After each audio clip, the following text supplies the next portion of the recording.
উত্তর দিনাজপুর জেলার দুটি কাউন্টিং ভেন্যু, একটি ইসলামপুর মহকুমার 4টি বিধানসভা কেন্দ্রে ও অপরটি রায়গঞ্জ। গণনা হচ্ছে ইসলামপুর কলেজে। কড়া নিরাপত্তার মধ্য দিয়ে ইতিমধ্যে গণনা কেন্দ্রে প্রবেশ করতে শুরু করেছে কাউন্টিং আধিকারিক ও বিভিন্ন রাজনৈতিক দলের কাউন্টিং এজেন্টরা। Bureau report, big news Bangla. সবাইকে শুভেচ্ছা, নমস্কার, সালাম, অভিনন্দন। এতদিন সবাই মিলে ভোটে লড়লাম।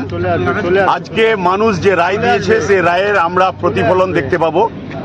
বিষয় হচ্ছে যে সবাইকে অনুরোধ করব যে এই যে এতদিন ভোট চললো সেটার আজকে লাস্টের দিন, সবাই আমরা আজকে কাউন্টিংয়ে যাব।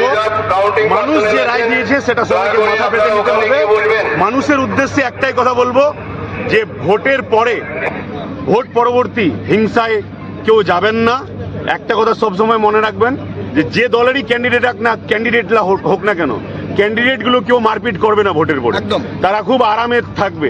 তাই সব দলের সমর্থক কর্মীদেরও বলবো যে আপনারাও সুস্থ মস্তিষ্কে থাকবেন, নিজেদের মধ্যে মারামারি, কথা কাটাকাটি এগুলোতে জড়াবেন না।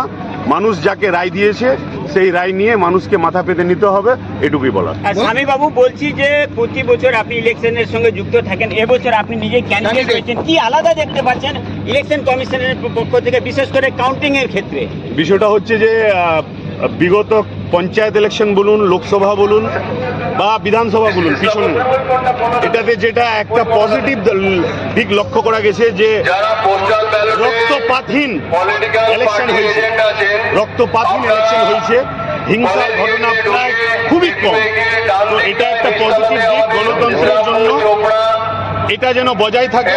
এবং ভোট পরবর্তী, ভোটের পর হিংসা হয়েছে আমাদের পশ্চিমবঙ্গে, সেটা যেন এবার না হয়, এটাই আশা রাখি।